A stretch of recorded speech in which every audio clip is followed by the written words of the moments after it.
بالله من الشيطان الرجيم. بسم الله الرحمن الرحيم.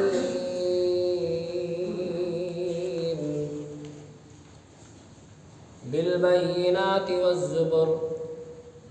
وأنزلنا إليك الذكر لتبين للناس ما نزل إليهم ولعلهم يتفكرون. صدق اللہ العظیم. سورہ نحل کی ایک آیت کی تلاوت کی گئی، آیت نمبر 44. اس آیت میں اللہ تبارک تعالیٰ ارشاد فرما رہا ہے کہ اللہ تبارک و تعالیٰ نے رسولوں کو جو بھیجا روشن دلیلیں اور کتاب لے کر، اور اے محبوب صلی اللہ علیہ وسلم ہم نے تمہاری طرف یہ یادگار اتاری کہ تم لوگوں سے بیان کرو جو ان کی طرف اترا، کہیں وہ دھیان دے، فکر کرے. اللہ تبارک و تعالیٰ کا ارشاد ہے بالبینات والزبر، ہم نے روشن دلیلوں اور کتابوں کے ساتھ رسولوں کو بھیجا. وَأَنزَلْنَا إِلَيْكَ الذِّكْرَ، اور اے حبیب صلی اللہ علیہ وسلم ہم نے تمہاری طرف یہ قرآن نازل فرمایا لِتُبَيِّنَ لِلنَّاسِ مَا نُزِّلَ إِلَيْهِمْ، تاکہ تم لوگوں سے وہ بیان کرو جو ان کی طرف نازل کیا گیا ہے. وَلَعَلَّهُمْ يَتَفَكَّرُونَ، اور تاکہ وہ غور و فکر کریں. یعنی اے حبیب صلی اللہ علیہ وسلم ہم نے آپ کی طرف یہ قرآن اس لیے نازل فرمایا تاکہ آپ اس کتاب میں موجود احکام، وعدہ اور وعید کو اپنے اقوال اور افعال کے ذریعے لوگوں کو بیان کریں. ابو عبداللہ بن محمد قرطبی رحمۃ اللہ علیہ اپنی تفسیر الجامع لاحکام القرآن کی ابتدا میں فرماتے ہیں کہ اللہ تعالیٰ نے اپنی کتاب میں موجود مجمل چیزوں کو بیان کرنے، مشکل کی تفسیر کرنے اور کئی احتمال رکھنے والی چیزوں کی تحقیق کرنے کا منصب اپنے حبیب صلی اللہ علیہ وسلم کو عطا فرمایا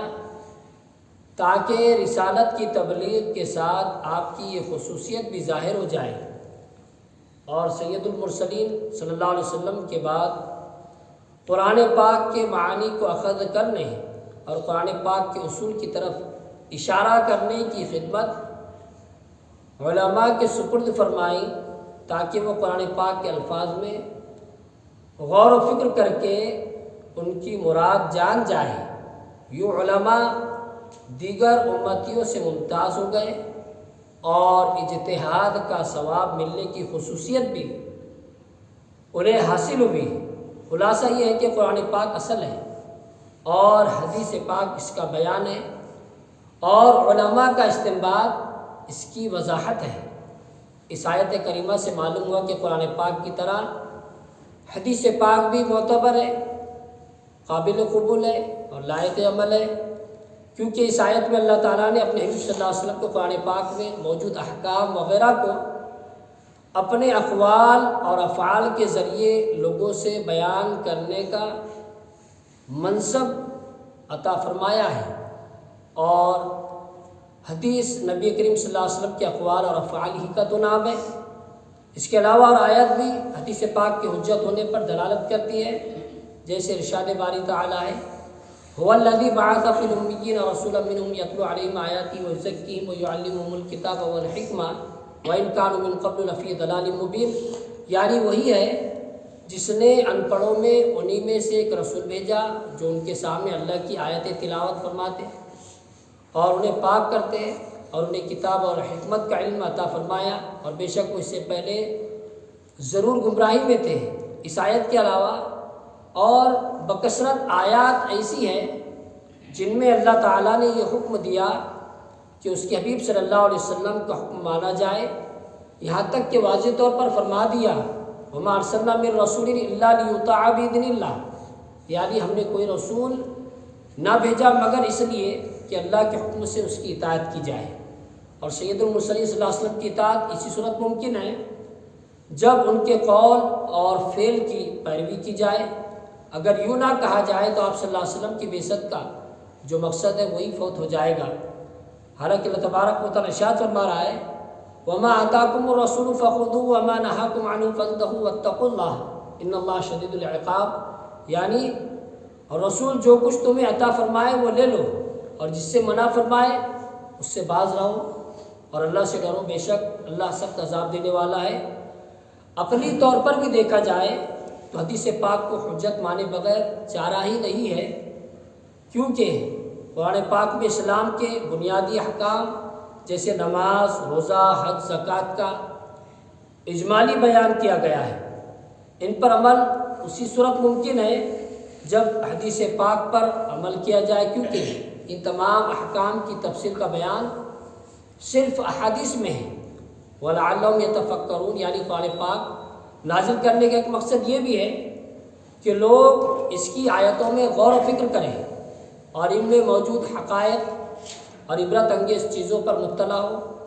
اور ان کاموں سے بچے جن کی وجہ سے سابقہ امتیں عذاب میں مبتلا ہو گئی۔ اس آیت سے یہ بھی معلوم ہوا کہ قرآن کریم میں غور و فکر کرنا اعلیٰ درجے کی عبادت ہے، لہٰذا قاری سے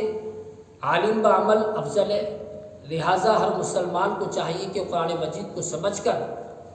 اور اس میں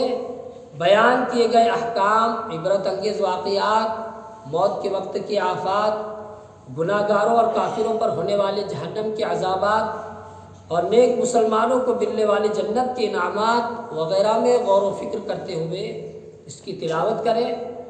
تاکہ اسے قرآن کریم کی برکتیں اچھی طرح حاصل ہو، اور اس کے دل پر اگر گناہوں کی سیاہی غالب آ چکی ہو تو وہ بھی صاف ہو جائے۔ حضرت عبداللہ بن عمر رضی اللہ تعالیٰ عنہما سے روایت ہے، رسول اللہ صلی اللہ علیہ وسلم نے ارشاد فرمایا ان دلوں میں بھی زنگ لگ جاتا ہے جس طرح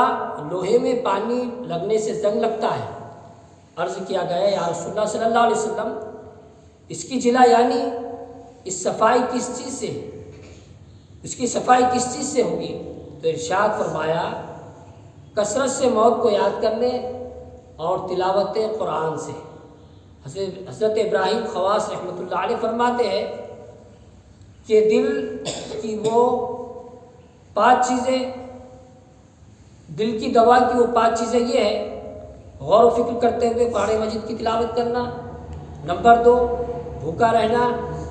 نمبر 3 رات میں نوافل ادا کرنا، نمبر 4 سحری کے وقت اللہ کی بارگاہ میں گریہ بیزاری کرنا، نمبر 5 نیک لوگوں کی صحبت اختیار کرنا۔ صدق اللہ العظیم۔